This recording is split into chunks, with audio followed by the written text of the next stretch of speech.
Good morrow, scholars. How have you been? I know what you're going to say. I've changed my hair.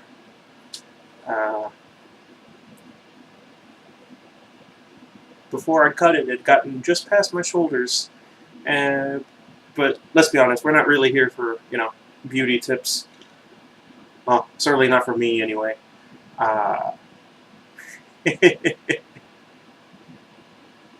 But hey, that's why I'm me, and if you're watching, that's why you enjoy me. Wait, no. Forget I said that. Anyway, I thought today, and by today I mean tonight for me, today for you whenever you see this, I would go back to doing some lightsaber reviews, seeing as how I've added quite a few to my collection since the last time you saw me, after my extended sabbatical, what with everything going on. If you care much, I'll talk about it here and there in later videos. But in this one, I would like to talk to you about this. Now, if you don't know off the top of your head, or just by sight alone, this is an Archon v3.1 from Ultra Sabers. Sabers, yes.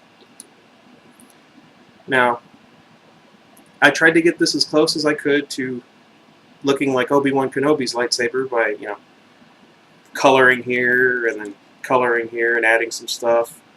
And I didn't really like how it was turning out, because the LED has a really hard time of shining through this thin neck here, here, up into the polycarbonate blade, so it really starts to dim towards the end. So I decided to take another lightsaber, which I shall review shortly, and kind of as practice, I'd like to start getting into sabersmithing, quote unquote. And oddly enough, it was a rousing, I don't remember which is what, success. Now, as you can see, there is a great deal of washout as we get higher up into the blade, especially, with the lighting being the way it is, kind of focusing right on it, if you would. Gosh darn you. If you see what I mean. Like, there's a very noticeable difference. However, keep in mind that this is a 36-inch blade. It's a heavy grade, which is, also taking away from the brightness. But it's not too much different if you've got, if you've got a 32-inch thin-walled blade or what have you. But overall, I really enjoy it. This clamp and the card here, I ended up getting from the custom saber shop, and I did not know at the time that the clamp does not actually fit on an Archon v3.1. So what I ended up having to do is there are these little catches, these little hooks kind of here and there that were getting in the way, so I hammered them down, and it still wasn't quite clamping all the way around, so I ended up having to get these here bent at an angle, and then bent again at a different angle, and then finally I was able to get everything secured relatively nicely.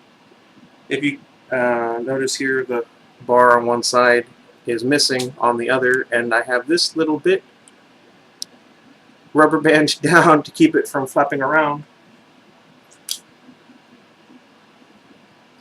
But overall, I'm actually quite pleased with this particular saber, mostly because I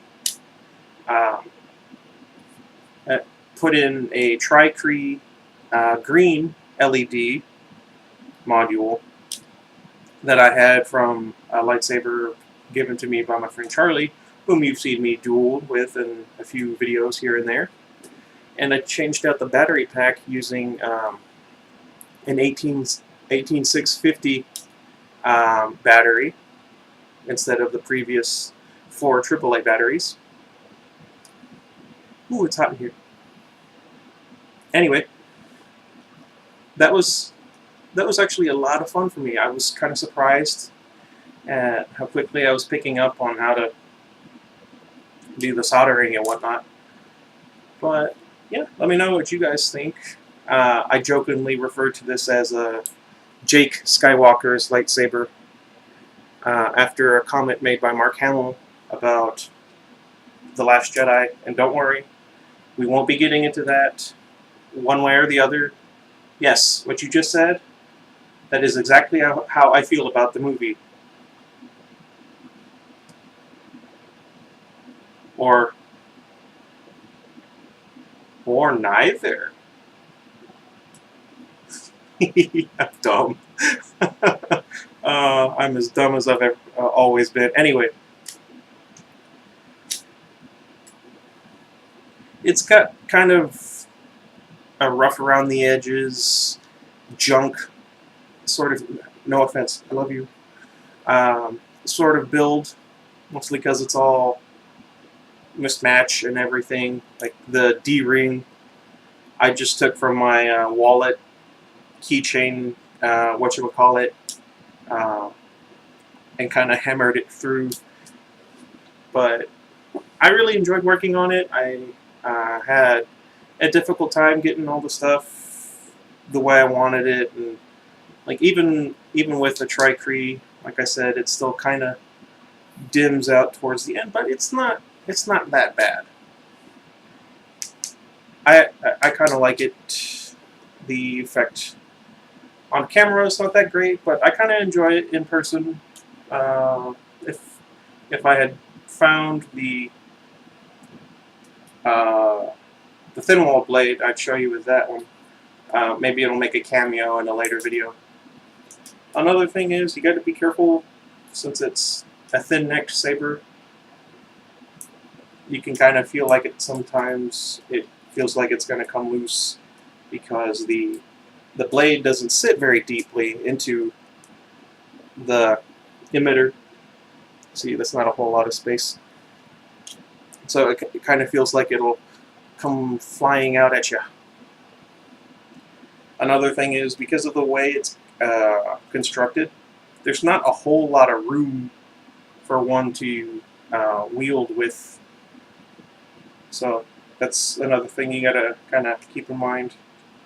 Especially for me, my hand's already relatively large, but you know, other than that, I can't really complain too much, even though it sounds like I complained quite a bit. But I think that's about all I had to say about this particular saber. Let me know what you guys think. I know it's not the prettiest of things. Again, no offense, I love you. But it's something that I put together pretty much, not counting, you know, like physically making all the pieces, but, you know, I worked on it myself, and it was a lot of fun, and I think that really helped. Anyway, until next time, and hopefully next time will be much sooner. Goodbye, everybody.